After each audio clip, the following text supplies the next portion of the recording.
hey, what I'm doing today is going to affect me later. What I'm doing right now is ratchet. So let me ask you this question. We've given, different examples as to things that people have done ratchet. How would you define ratchet? How would I define ratchet? Yes. Good morning, Steve Payne. Thank you for joining us. We need a man's perspective. Yes. I can't hear you. Ruby, can you hear him? I can't hear him. Oh, yep. Can you hear me now? Yep. Got it. I really want to share, but the blooming doorbell's just rung, so I'm going to have to go immediately. Okay, well, we'll jump back. We'll be on here for a little bit. I definitely want to hear some guys' perspectives because, women and men are totally different. We look at things differently. So please join us. I have a point to make. I'll come back if I can, okay? Okay, thanks, darling. Your question to me was, what is my definition of ratchet?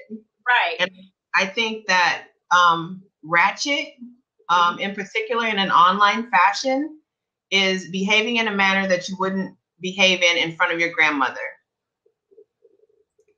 That's a very good way to look at it. I know there's a cliche saying or a whole brand actually that's centered around what would Jesus do, right? So not necessarily going into it from a religious or Christian or, that perspective, spiritual perspective. But yeah, what would you do if mama saw you doing this? What would you do if grandma saw you doing this? Right. But that's a good way to look at it, Marcy. But since we're being real here today, right? It is a very sad commentary that what I have noticed in the last maybe 5 years is sometimes it's the parents that are doing things. It's the parents that, like the example that you gave earlier, these parents are provoking their kids to do this. So now, which is actually going to take us on to a whole nother topic almost, but who's setting the standard? Who's setting the standard of wretchedness? And that's why I had asked you that question. Like, what is, and I bet we could probably ask every single person in this room, what's your version or what is your definition of wretched? Because it's like what used to happen, those standards are gone out of the window, completely gone, forgot they even existed. And so as being who I am, I literally look at, we should be able to look at our parents and say, hey, this is, don't do this, don't do that. But years ago, I'm from a very, very small town in Georgia, and teenage pregnancy was at an all-time high. So I actually did a little research to kind of see where the youngest parents and grandparents, and the youngest parent at that time was, I want to say 9. And then the youngest grandparent was 19. Hold on. Yes. Hold up, swole up. Did you say the parent was 9? There was a young lady who had a child at 9, and her mother was only 19. So, and I have family members that pretty young, under 15. So it's sad, but if I'm still learning as a 12-year-old, 10 years old, if I'm still not learning, how can I teach someone else not to be wretched? And that's where I think people are the older women should really step in and should pull those women to the side, those men, because I would love, I know Steve had to go, but I would really love for a guy to jump in and even give us, from a guy standpoint, why is it that it's so much it's accepted for guys to behave a certain way or do a certain thing just because they're guys and that's what guys do? At some point, that becomes wretched too. I mean, it's not just the females that are going wretched out here. Steve's back. Hey. Steve's back. Hey. Now, you're going to laugh at this because I've been on Blab for 5 days and it just takes over, doesn't it? When you're all excited about it. And I'm supposed to be hosting a games night and they're all starting to arrive. And my wife is away and here I am on Blab. So I I'm going to make like an addiction. Yeah, very much. But new toy. We'll calm down. I just wanted to contribute to your discussion and say I don't know about man's woman's point of view. I haven't had time to think it through, but you never know how your career is going to go. Very good point. Now, you might end up being a politician. You might end up being a public figure. And if you mess around now in your teenage years, 20 years or what have you, they're going to, especially in this digital age, that's going to be played. That's your career down the drain. So if anyone's watching and they're young, think.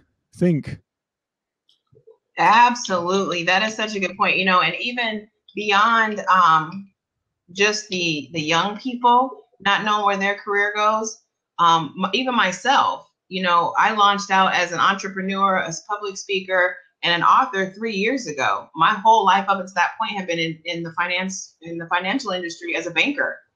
Yeah. So, after 22 years, I decided to completely take my whole life and my dog and pony show on a different route.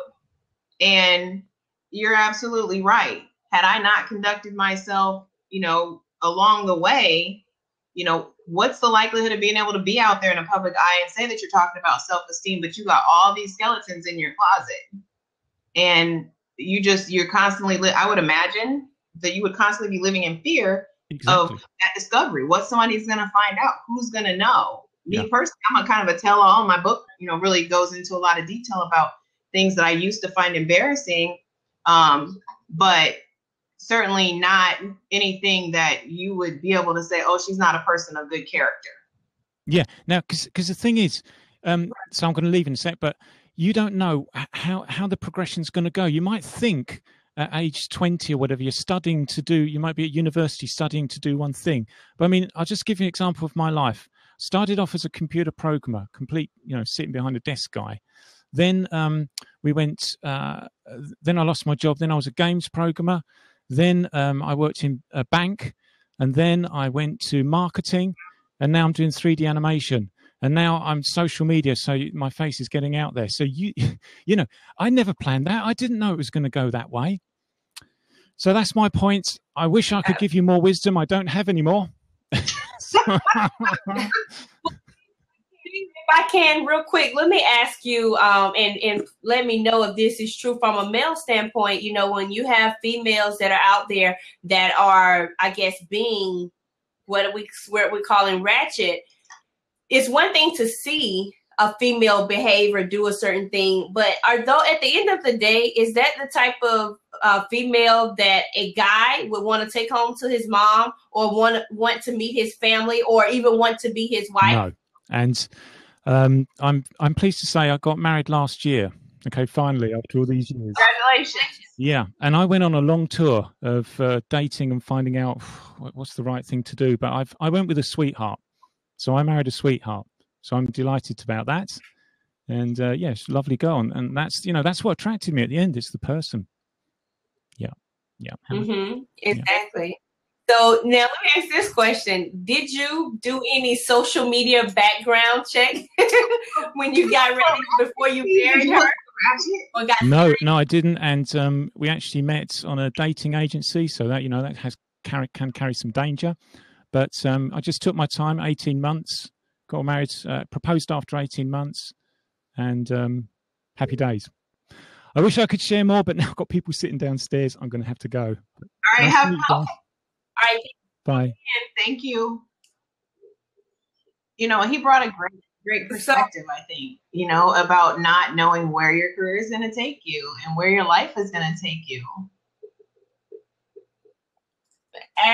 Actually, that's right, Marcy, because I know I was watching a show a couple of weeks ago, and I can't even remember what show it was, but I remember, and I don't watch a lot of TV, so that's probably why I can't remember the name of it, but every now and then I'll sit down and I'm watching this one, and there's a female, I think it was a private practice, something like that. Anyway, she's getting ready to run for a political office, just like he said, and she had did some things in her past that she was ashamed of. So here she is now trying to figure out a way to hide it. So she asked the doctor, hey, can you please go and get rid of this and erase it from my record? So now, because she did something, she wants someone else to put their entire career on the line to erase her past experiences and what she did. And so I think, and at the end of the day, I think the individual did do it. But guess what? If we can sit down and mentor, that's why I'm really grateful that KMA you guys are doing the mentoring program, because mentorship is very vital, especially in today's society, because who's teaching our younger ones? What standard are they being taught? You know, and my heart is so heavy on that, because it's not all about teaching. One can be taught, but the I guess the root of it is, what are they being taught? Everyone's teachable. By nature, children they start out being teachable. Sometimes things and people change that, but they start out by being teachable. They're blank slates. Who's putting things on their slate? Who's writing in their book of life? And so if it's wretched, if they're being taught to act and be wretched, that's what they're going to give. And so I'm going to ask you guys, what do you guys think, or how do you think people should respond to it when it comes to being wretched? I know we say not to judge, but when you see someone being a certain way or acting a certain way, should that person even be should they even be at fault for how they are? Because it could just be a result of their life experiences. You know, tragedies happen to male and female, and sometimes the things that we go through inevitably causes us to act a certain way. So how do you look at that from with a person who's being wretched? Well, you know, with one of the things when we did the social media presentation for the young people at Kickstart, we invited the parents to come, and I shared some very, very graphic statistics with them, because you're absolutely right. We got parents living for likes on Facebook. So for us to expect that our young people aren't going to be doing that, when we, as the leaders of our communities and of our homes, are oftentimes guilty of that, you know, you have to take a step back and look at it from another perspective. And the parents, you know, I was surprised at how naive some of the parents were as to what was available online. And I was also surprised that they weren't more engaged in what was going on with their young people. The kids are, you know, I tell all people, it takes a village. They're our future. You know, when I'm 80 years old, do I want a ratchet nurse taking care of me? No, I don't. You know what, Marcy? That is so funny, because I can't help nowadays, I guess because I do see so much on social media, so many different images. I can't help but to think, when I go into especially certain spaces like hospitals, I often wonder, what did they do last night? Like, how do I know that this isn't the person that was, I mean, I don't really want to get really graphic, guys, but you guys see what goes on. You see some of the things that people are doing. And I'm a very visual person, which probably make me a great designer, right? No, but I'm very visual. And so unconsciously, there are times when I'll either be at a restaurant or I'll be in a hospital, and I'm finding myself wondering, I wonder if washing your hands is surface, right? We're past that. Everyone knows you should wash your hands, but I wonder if this person was doing certain things last night.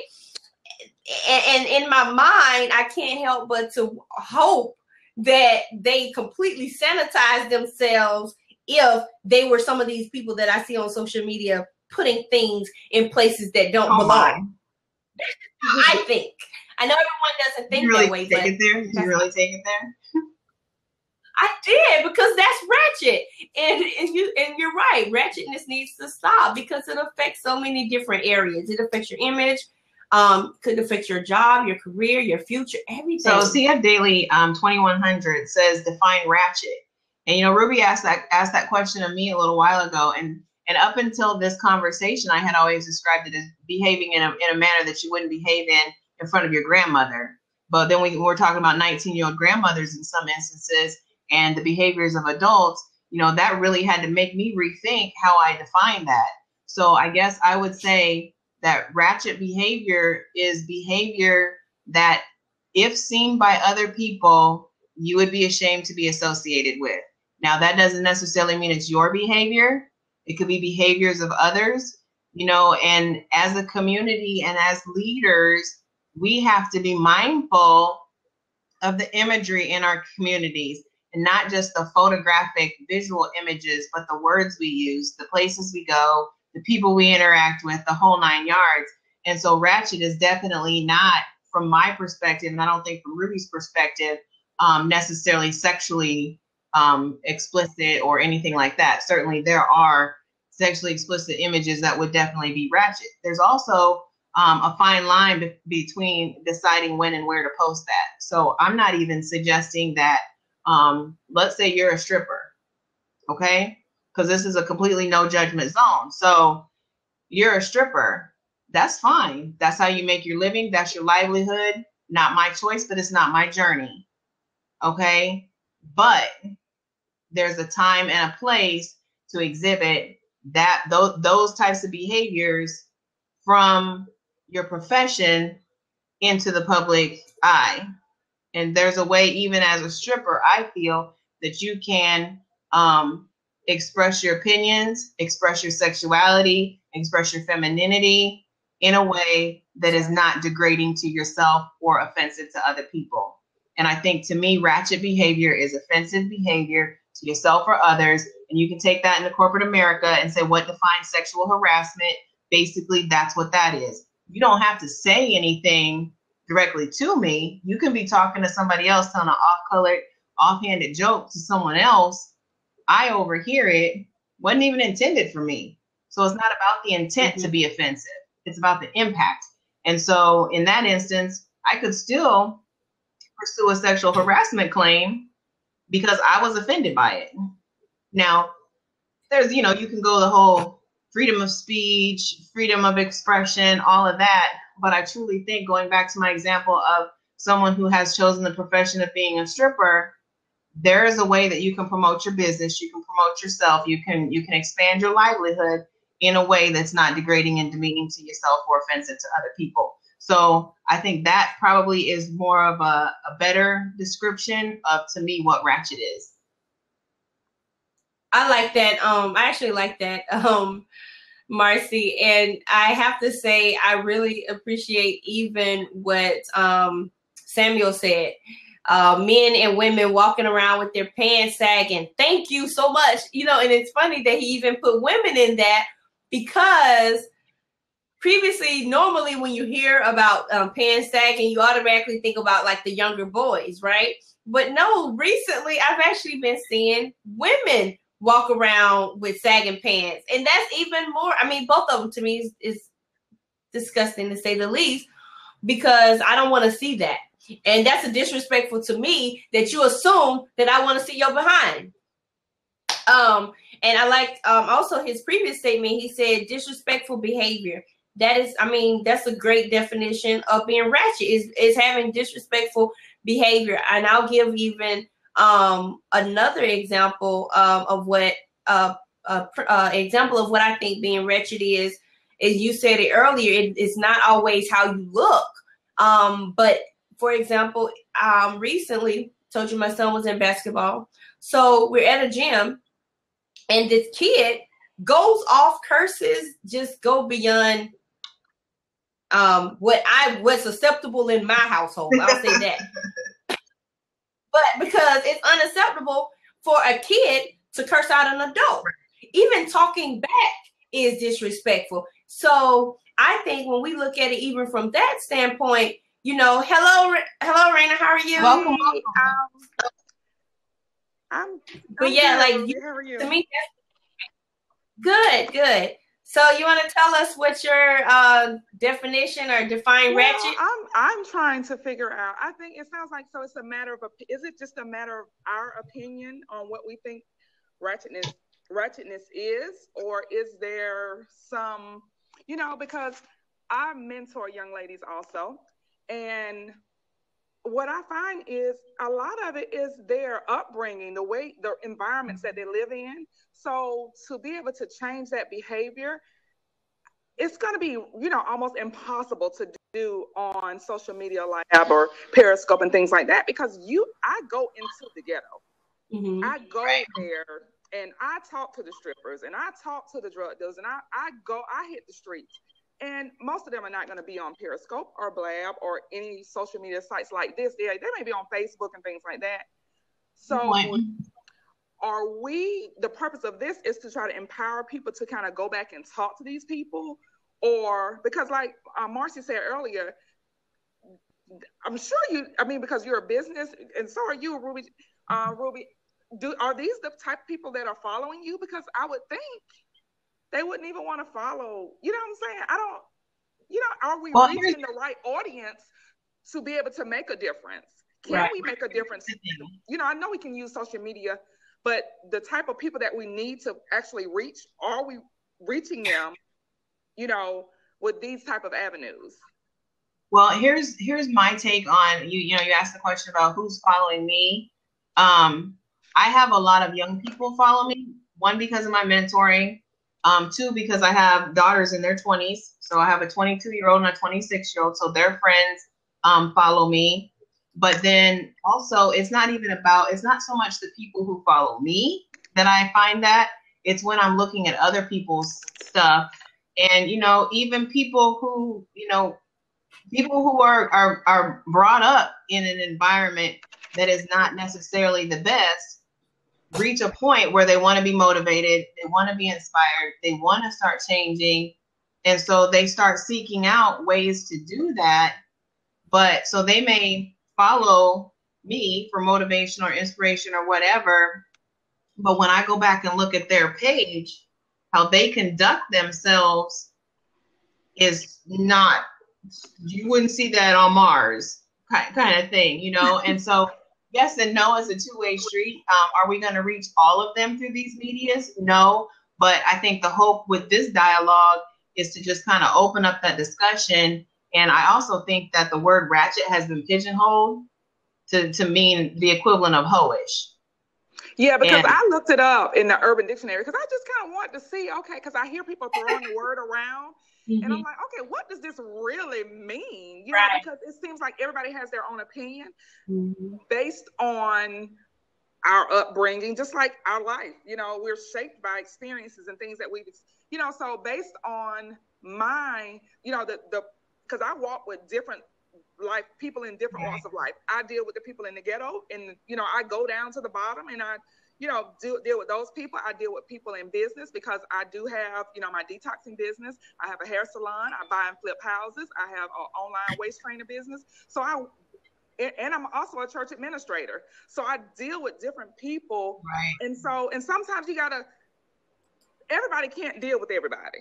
You know what I'm saying? Because I have some people, even ministers, that I don't see how you go down to the bottom. Those people, and I'm like, I was once one of those people. And I know earlier you made mention about things, you don't want things coming up from your past and how it affects you. And I do try to educate them on the importance of, if you don't want people to see you a certain way, you got to carry yourself a certain way. Right. I totally agree with that.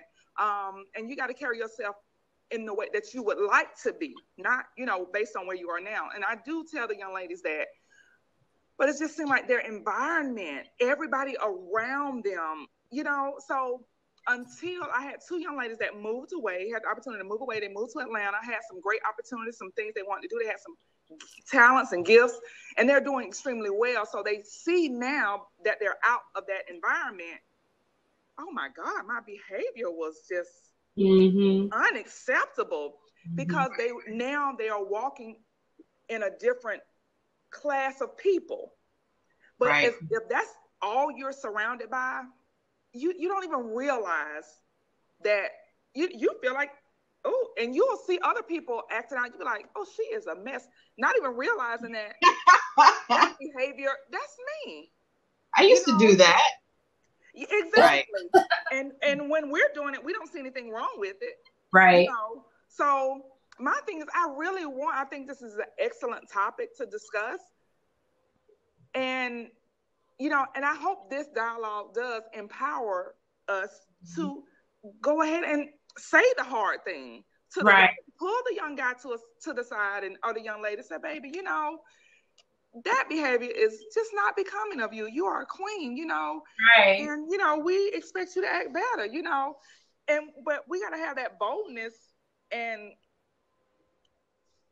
equipment to deal with those, because sometimes the rebuttal, that's what you're going to get back, is not going to be the nicest thing, but we have to do it anyway. Because somebody has to do it.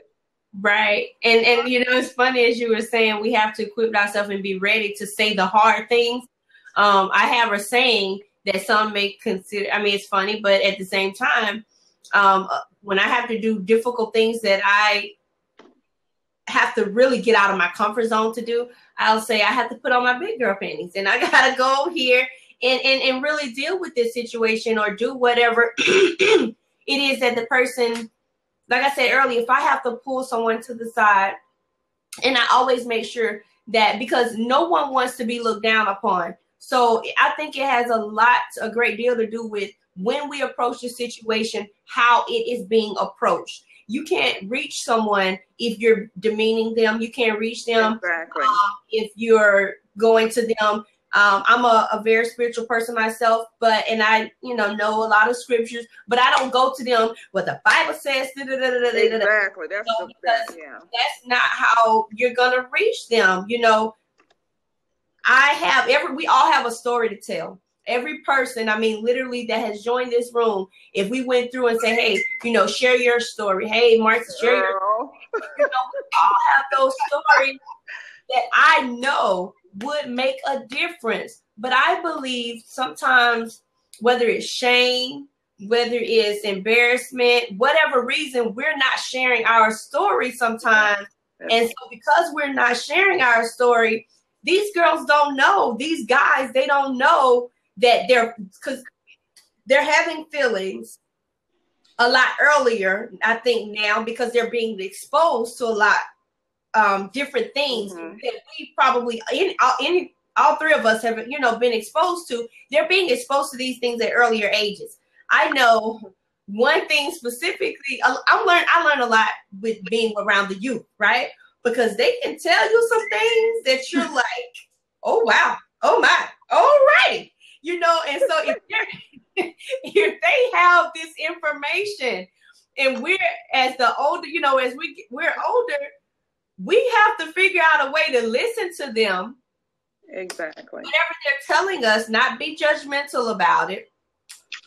If we decide to use the word wretched or righteous or whatever word we want to use, meet them at their level.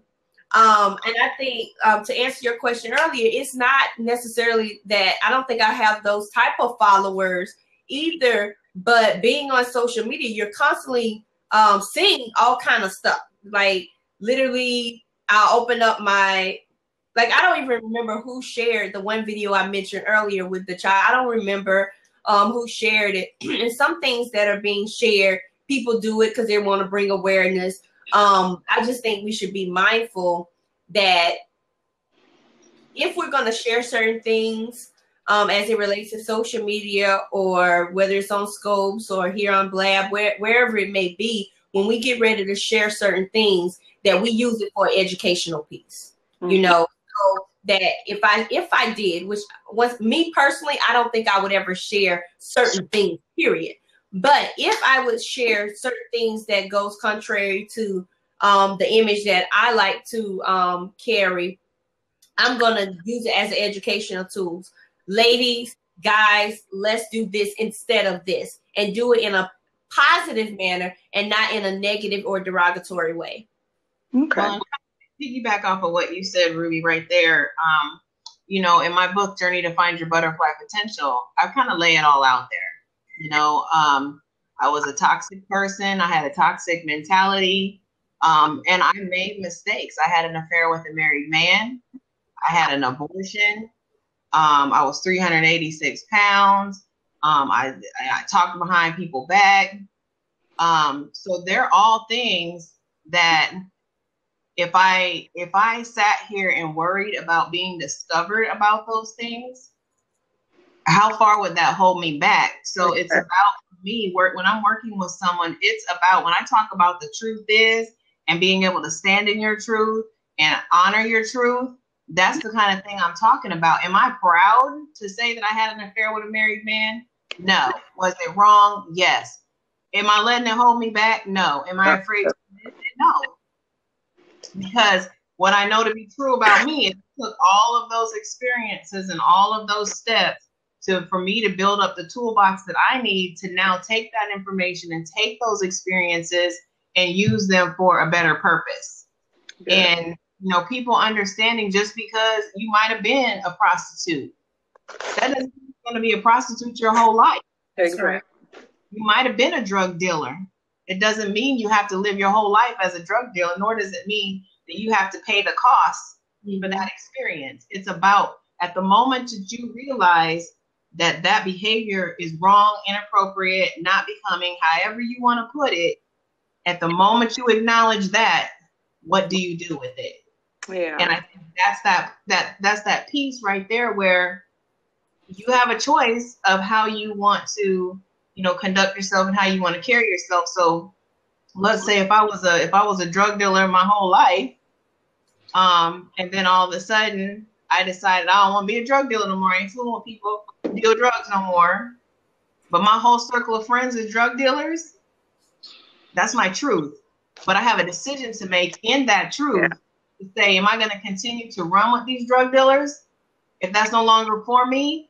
Or am I going to go out, do the work that it takes, and find a new group of people to associate myself with? And that means starting from the bottom and working your way up, because that new group might not welcome you in with open arms. I read comments about, from people all the time about women who have had affairs with married men.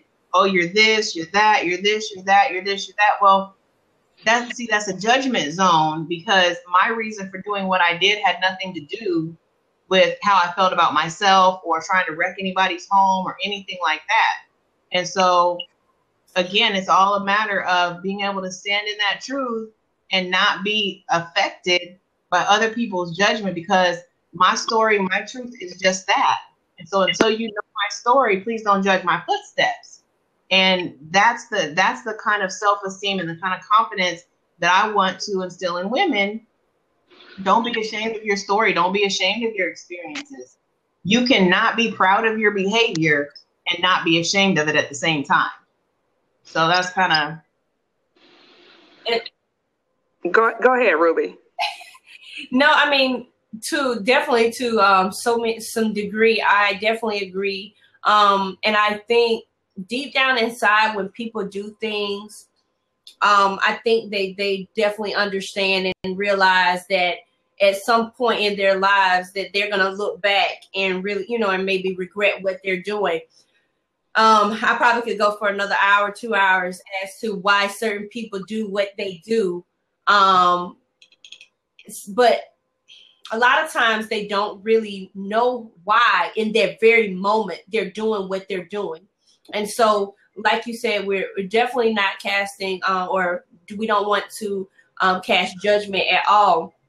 But really, I guess I always pray that God will put people in specific people's lives. Like if I see someone doing something, if we want to classify it as ratchet, if I see them doing something, in that's like that, or would be categorized as that, then I pray for that person that they'll have an example. They'll be shown a more excellent, a better way of life. They'll have a mentor in their life that's really going to show them, how life should be lived and what principles that they should follow. Because at the end of the day, everyone wants to be loved. Everyone wants to be, whether we admit it or not, we want to be needed. We want to be wanted. Yeah.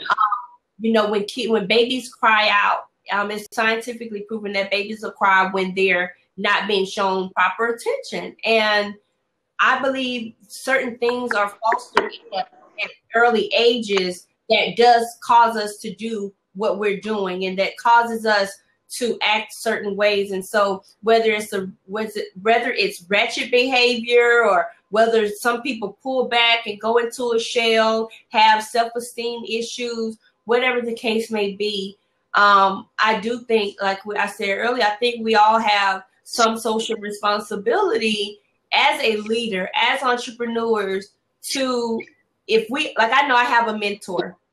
I try to make sure that I'm reaching back on a regular basis, that I can be a mentor to someone else, because having a good mentor means a big difference in your growth as a human being, in your growth as an entrepreneur, whatever. In every area, you should have those mentors, because you're not going to always have the answers. You're not going to always know upfront whether you should do this or do that. And so the reason we shouldn't judge is because we don't know what type of example that person has in front of them, or in their environment and in their circle.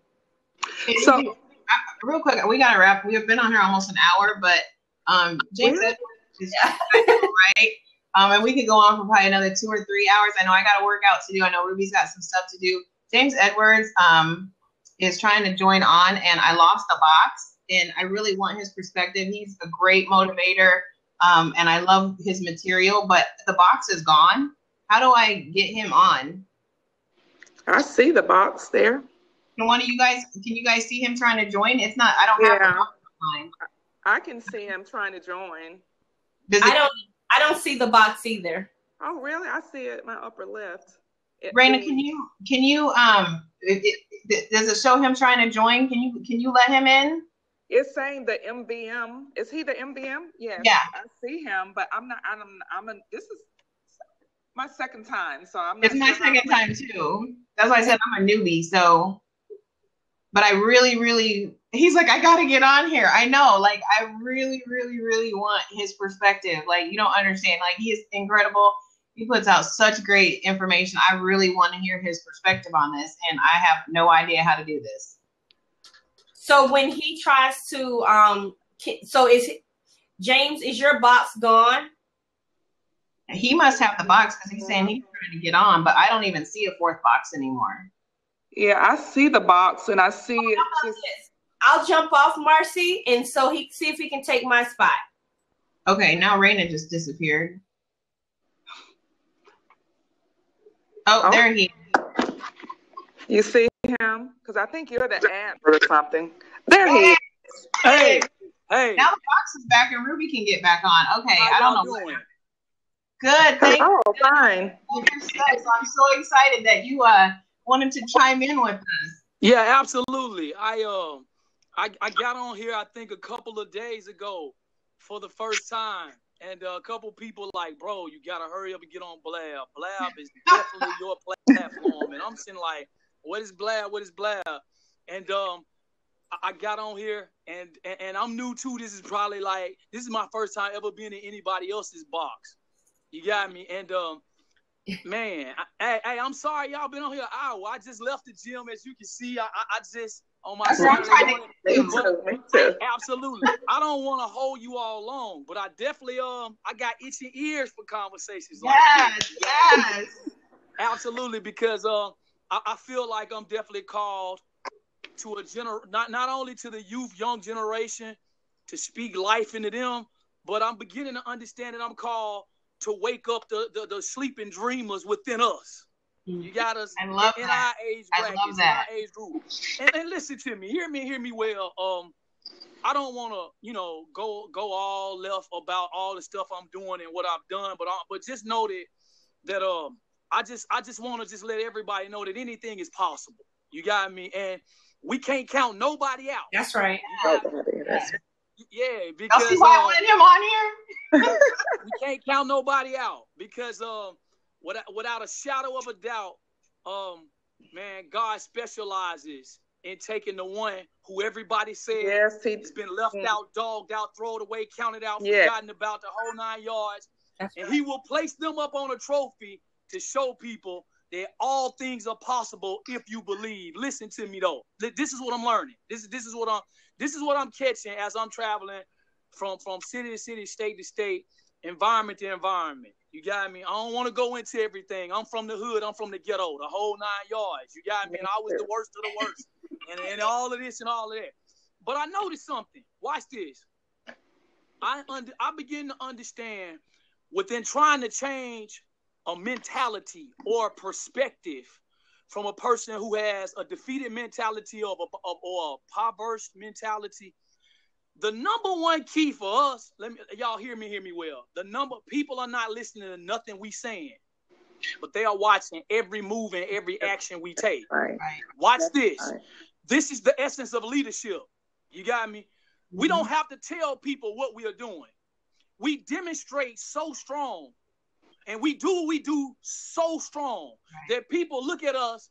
And you know what they say on the inside? They might not ever verbalize it, but on the inside, they say, I want to be just like Ronna Jones. I want to be just like her. Watch this. They're not saying they want to be like you. They are saying they want to discover your gift, their gift inside of them.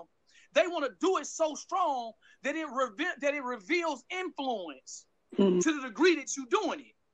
You got me? So somebody else called me the most valuable motivator. I never call myself that.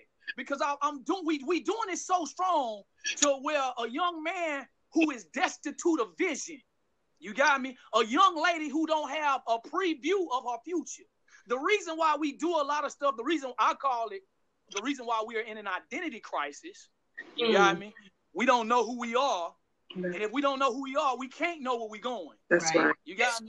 We live a lie. We being fabricated manhood or fabricated womanhood. You got me? We go around living lies. You got me? And the reason why we there is because we die for attention. You got me? We need a sense of belonging. Right. You got me? We have a distorted self-perception, meaning we don't see ourselves in the light that God sees us. That's right. You got me? We got a mindset of the past. Right. Only thing we thinking about is the last success we had in anything. We trying to live and build off what we did yesterday. You got me? Or a person is in self-rejection. You got me? Meaning that they are rejecting themselves because they feel like, because I can't be a part of a specific group that is moving progressive, I can be a part of a group that will accept me even though they are moving digressive. Right. You got me? The number one problem, I'm seeing everything. All they looking for is some vision. They looking for some vision within themselves. You got me? They looking, because if I get some I can see, and I know I'm going somewhere in a positive direction, I can put myself around positive people and get a sense of belonging around positive people. I'm charging us. You got me? My message is definitely transforming now over into leaders. You got me? I believe that that our preaching is through our demonstration. Right. We don't have to tell them what they should do. You got me? We should be so good at what we are doing that it makes them want to come around us. You got me? That's the only way. Think about it. Floyd Mayweather. That's your guy, huh?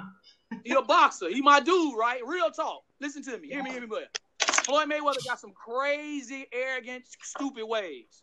Watch this. Inside of his craft, he has earned the right to say he's the best ever. Watch this. He's taking it and doing it the wrong way, for sure.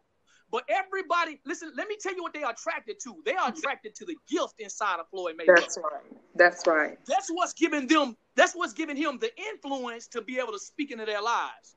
Can I charge us all? Let's be so good at what we do that people start running after gift and the vision that's inside of us, not at what we saying. Y'all see why I needed to have him on here? Y'all see? Yeah. You understand what I'm saying? Yeah. I definitely agree with everything he said, and I really specifically like what he said. I think you had said something earlier too about not counting anyone out. Yeah. Because as soon as when you said it, as soon as he said it, the thing that came to my mind was God used some of the most what we would have counted out, ostracized. You know, that did all kind of people that we would have totally counted out. those are some of the prominent people in the Bible that God actually used to make a difference. And so when we look at, going back to this word ratchet, when we look at those people that are doing things that one may consider ratchet or whatever, let's not count those people out, because that could be your next ride. That could be your next person that's going to make a difference in what you're doing and people in this world. Absolutely. Listen to me. I'm sorry. Go ahead. I just want to say, I mean, because I look at my own life. I mean, he could have counted me out, because, you know, I'm from the streets of Atlanta. You know, God has really blessed me. That's why I don't mind going to those dark places and pulling my sisters and brothers out. I was a drug dealer. I was a stripper. Who would have known today that I would have several of my own businesses? When people see me, they think, you know, they may think ratchet. They may think whatever. But when they see my work that I do, that, you know, it draws young ladies to me, and I get the opportunity to pour into their life. Just like Jesus. I'm not going to turn into a religious thing, but just like Jesus did when he sat with the sinners, and the church people had an issue. What are he doing sitting, eating with the sinners, you know? But he thought enough of them to build a relationship, to show them love, so he could pour into them. And I don't want us to get to a place where first of all, we forget that we hadn't always been the most desirable. That's right. Yeah. Number one, because like Marcy said earlier, or one of you guys said earlier about sharing our testimony, let people know, hey, I have not always, you know, been able to do the things that I do, been able to go and speak at people's conferences and things like that. I was this. But look at, this is what God can do for you. We got to let people know it's attainable. We give a goal that people should be, you know, a place where they should be able to go. But we don't tell them about the obstacles and about where you know what I'm saying? We make people think that you just go to school, get your education, go to college, and this will take you. No, that's not always the case, because I stopped college, and when I got my associate's degree, that was it. So most people think, okay, well, how much education do you have to be able to do all the things that you do? It's not about that. You know what I'm saying? Yeah. Education is wonderful. It's great. But the education was just a step to show me other things to get me to where I am today. So we have to be so very careful and not ashamed. Like Marcy said, I think it was, share your testimony. Let people know this is what I was, but let me tell you what God can do for you. Right. This is what it did for me. There's a saying, you can't have a testimony without first having a test. So absolutely. I think people get stuck in the test, and we get those feelings of failure. We get that, we start having that self-talk that says, oh, well, I'm always going to be this, or the expectation. You know, we limit people, and we limit, I think, particularly young people, by not having an expectation of excellence. We have an expectation of mediocrity. So if that's the expectation, then that's what I'm going to strive to be, is mediocre. If the expectation of the people around us, not just the young people, is always of excellence, and like to James, you got to be the example. So, you know, I can't expect the people around me to be doing amazing and motivating and inspiring things while I'm sitting on my butt watching, you know, Housewives. Like, I can't do that. Absolutely. Yeah. I live by this statement. I really do believe that we earn the right for our voice to be heard based off the things that we've suffered to receive. I like that. Did you just catch that? I'm going to need you to tweet that. No, I'm going to have to write that down. Listen to me. We earn the right for our voice to be heard based off the things that we suffered to receive. You got it? Like all right. What if I told us all that where we at right now in our lives, that we really haven't even tipped the iceberg of it? I believe that. Totally. You got me. You got me. Okay. So my message to leaders now, there is more in you. There is another dimension in you. See, because we don't have to worry about getting everybody together once we begin to do our thing. Because once we begin to do our thing and rise from level to level, it's coming. The influence and the following is coming, right? And when the influence and following comes, we have earned the right to tell them, man, check this out, man. It's a better way. It's another gift in you. You got me? You understanding what I'm saying? It's all about our results. You got me? Where we at right now? You see what I'm saying? The businesses that we have right now. And we might be doing all right. We might be cool, me, myself, and I. There's so much. But if you're blessed to be a blessing, that means that you're not cool until everybody around your sphere of That's influence right. is at level 10. That's right. You're not cool because you got too many people depending on you. Yeah. Right. You know, if you're a leader. I think we're gonna wrap it up on that. We're about to wrap it up. Level 10. Yeah. If you're a leader. You got me? Because if you're a leader, everybody around you up under your foundation, everybody's supposed to be prosperous, right? That's right. And this is the assignment. This is the assignment. We supposed to find our gift inside of the house of God, so to speak, and shoot it out to the marketplace and be influenced. You got me? Because the biggest church that's happening right now is happening in the marketplace. Right. Who got the influence in the marketplace? That's the question. You got me? That's what kingdom is. It's influence. You got me? And so, man, God allowed me to go through everything that I went through. You got me? To come just to salute the church. Boom. But he said, we want to go inside of the marketplace. You got me? Because that's what, that's where all the laborers are at. I mean, that's where all the harvest is at. You got me? Well, the harvest is plentiful, but the laborers are few. Miss Ruby just said we gotta have a part 2, ratchetness to greatness. Yeah. So I think yes. Oh, I love that. Yes, right? Hey, right? I appreciate you all for letting me on. I thank you all. I'm so glad I love your stuff. And so when I saw you in the feed, I'm like, oh my goodness. Like he's watching my lab. What? So I'm totally pumped about that. And I'm so glad. I think you brought a wonderful perspective. And I think you did a really great job of transitioning it from just an awareness to making it actionable. Absolutely. And absolutely. For everyone hold each other accountable. So I think we all have sort of our marching papers for this next week or so to speak. And maybe we can reconvene for Ratchetness to Greatness and go out this week on our level 10 and, you know, speak to the masses, be a member of the marketplace, as you say, because even the pastors know I'm not going to get all the sinners in the door. I'm going to have to go out. And so, you know, I expect everyone. Let me say this. Let me say this one more thing. We can't get the ear of nobody else until we become a 1,000% asset to ourselves. There you go. You got me. Y'all got that? 1,000% asset to yourself. It's all invested. 1,000%. You got me. Serious business. Investment. You can't get the ear to nobody else. You got me. It goes right back to what I was saying. Man, people don't want to hear what we watch. They don't want to hear what we doing. You got me. All right. Well, you guys, I have to get to the gym. It's 10 o'clock. I am going to jump off, which is probably going to kick everybody off, I would imagine. If not, feel free to discussion. James, I know I'm following you. If you're not linked up with me on Twitter and Facebook, holler. I clicked on you on here, so we're linked up here. I'm about to follow you everywhere. All right. That's what I'm talking about. Cool. I'm going to follow you everywhere.